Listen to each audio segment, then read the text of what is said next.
I got banned because you get 3 lives. And the 3 lives are, first you get canceled and banned absolutely everywhere. And the second life is they try and put you in jail for something you didn't do. And then the third life is they assassinate you. It was a day like any other on social media, until a single tweet set off a chain of events that would capture the attention of millions and put Andrew Tate, the polarizing internet personality, back in the spotlight. When the dust finally settled, the Romanian police made a decision that would have significant implications, not only for Tate, but for the broader debate on freedom of speech, online accountability, and the power of social media. Social media platforms are no strangers to controversy, and Andrew Tate is a figure who seems to court with every post. Known for his provocative opinions, unapologetic style, and legion of followers, Tate has become a lightning rod for debates about masculinity, success, and internet culture. The latest controversy stemmed from a tweet that some considered inflammatory and offensive. Almost instantly, it was picked up and reported to Romanian authorities by a journalist who, by their own admission, claimed to feel targeted by its content.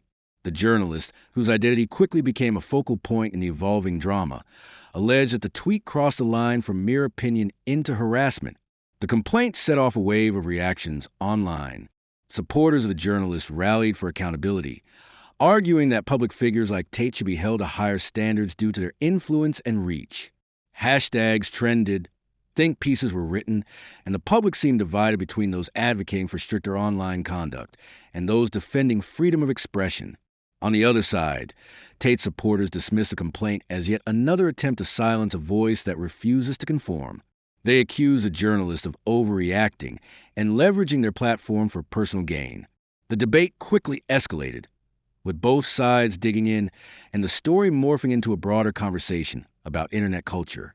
Against this backdrop, Romanian law enforcement found themselves in the unenviable position of having to adjudicate a dispute that was as much about culture as it was about the law.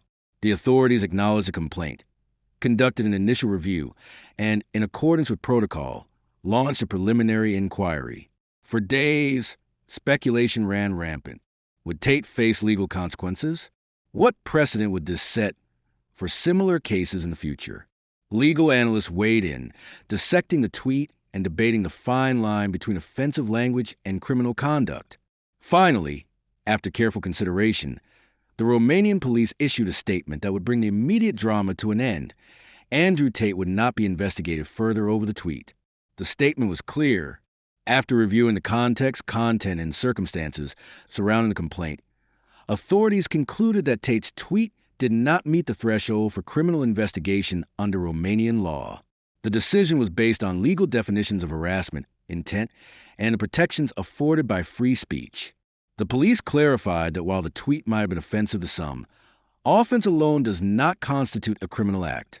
In their view, the legal system is not the proper forum for settling disputes over online speech unless clear evidence of harassment, threats, or incitement is present. With a decision in his favor, Andrew Tate took to social media to declare victory.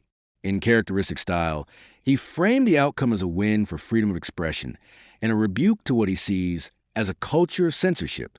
Tate thanked his supporters, criticized his detractors, and reiterated his commitment to speaking his mind, regardless of the consequences. His response was met with predictable enthusiasm from his followers, who celebrated the decision as a vindication of their worldview. For the journalist who filed the complaint, the decision was a setback, but not entirely unexpected. In a statement, the journalists expressed disappointment, but reaffirmed their belief in the importance of challenging harmful rhetoric online. They argued that even if the law does not recognize certain forms of online abuse as criminal, the conversation about responsibility and respect remains vital. The journalist also noted the difficulty of pursuing such cases, especially against high-profile figures with large followings. The experience, they said, had only strengthened their resolve to advocate for safer, more inclusive online spaces. The decision by Romanian police has implications that extend far beyond the individuals directly involved. It raises important questions about the responsibilities of public figures, the limitations of law in regulating speech, and the evolving standards of conduct in the digital age. At the core of the debate is the tension between freedom of speech and accountability. Proponents of robust free speech argue that the ability to offend is a necessary part of open discourse. They worry that legal interventions in cases like this could have a chilling effect on honest, if sometimes uncomfortable, conversations. On the other side, critics argue that unchecked speech can enable harassment, perpetuate harm, and silence marginalized voices. They advocate for stronger mechanisms, both legal and cultural, to hold individuals accountable for the impact of their words, especially when wielded by those with significant influence. This incident also highlights the role of social media companies in moderating content and enforcing community standards. While governments wrestle with the boundaries of free speech, platforms like Twitter and Instagram have their own rules, which often go beyond what the law requires. In Tate's case, the platforms did not take action against the tweet in question, citing a lack of clear violations. Critics argue that this reflects a broader pattern of uneven or inconsistent enforcement, while defenders point to dangers of overzealous moderation. From a legal perspective, the decision underscores the difficulty of prosecuting online speech under existing laws. Many jurisdictions have struggled to update statutes written for a pre-internet era, resulting in legal gray areas that are often navigated case by case. Romanian law, like that of many European countries, offers some protections against hate speech and harassment. However, the threshold for criminal action remains high, in part to safeguard against abuses of the legal system. The police's decision in this instance reflects a cautious approach, prioritizing clear evidence and intent over subjective offense. Finally, the story illustrates the immense power of public attention in shaping outcomes. The virality of the situation ensured that every development was scrutinized, debated, and amplified. For both Tate and the journalist, the incident became as much about public perception as it was about the law.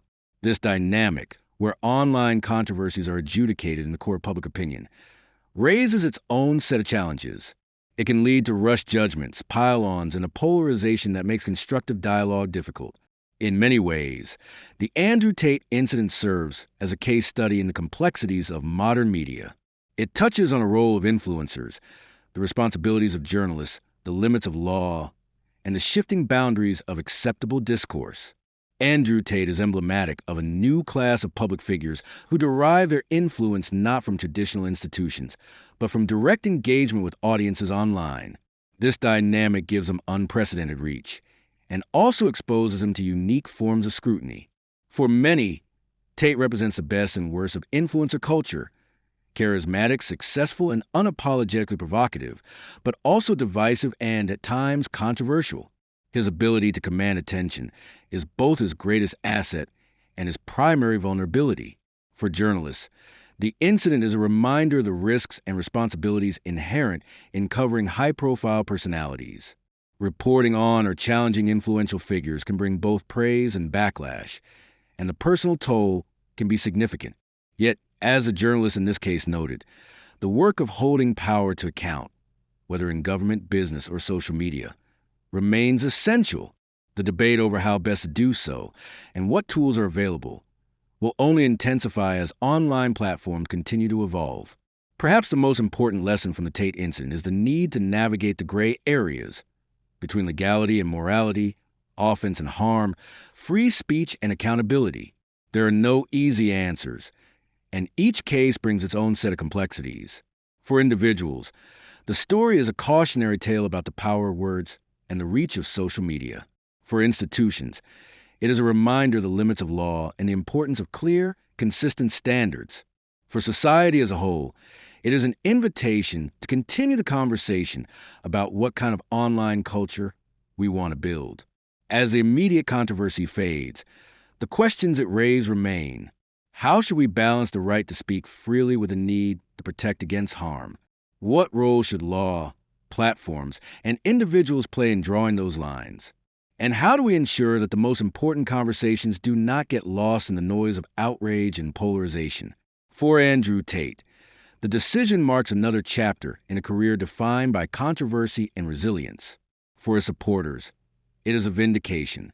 For his critics, a frustration.